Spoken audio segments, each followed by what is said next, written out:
cold water bending natin.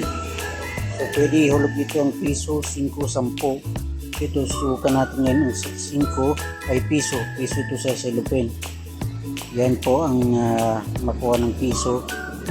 Yan, marami po, malamig po yan. Purified drinking water po. And then subukan natin sa baso. Babaso naman natin sa sunod yung piso, kung saan aabot ang piso sa standard na baso natin. Yan po ang baso niya.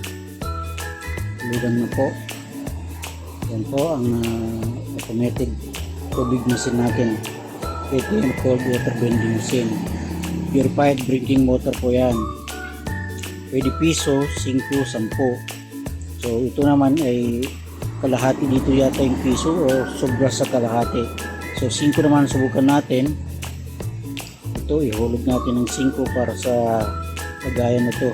So tamang-tama po yan sa mga lagayan ng tubig nyo.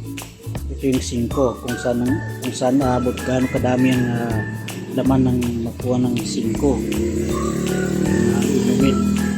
Dito pwede natin i-posto kung gusto nyong stop, pwedeng i-continue po. So yan po yung 5 natin. Yan, ganyan karami po ang 5. So hindi lugi ang 5 dyan, malamig po yan, purified pa. Yung piso, isang baso naman yun. So pwede 5, 10, pwede rin. Ito so parehas lang yung sa kabila at saka dito. So yung 10 sinubukan natin dito sa kabila kung gaano karami yung 10 niya. Kung gaano karami, isang pitcher po yan ang 10, 10 pesos. So kung magtitimpla kayo ng juice, pwedeng direct dito. Hulugan nyo lang ng 5 o 10. Pwede na kayo uminom ng juice. So malamig po yan. Yung ice tubig natin, purified drinking water ng Saudi Water Filling Station. Baka may gustong umorder ng ganito, magawa po kami dito sa Saudi Water Filling Station or Alcabiba at Paglas France. Dito po ito sa National Highway Poblacion at Paglas Militano del Sur. So subukan natin ang piso dito sa water bottle na to. Yan, piso po kung hanggang saan ang abot niya. Kita niyo dito kung gaano kadami ang piso.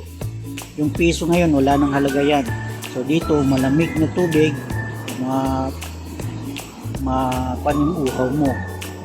Yan, ganyan kadami po ang piso sa water bottle natin.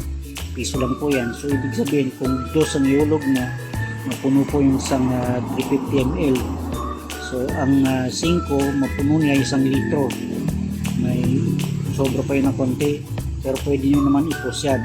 Bawasan nyo yung menu, tapos dugani lang para maubos yung 5 nyo.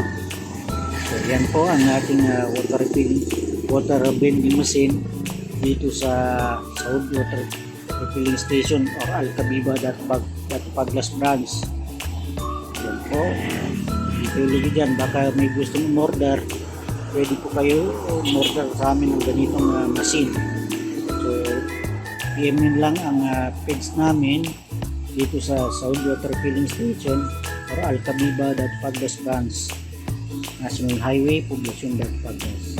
Yun lang po, maraming salamat.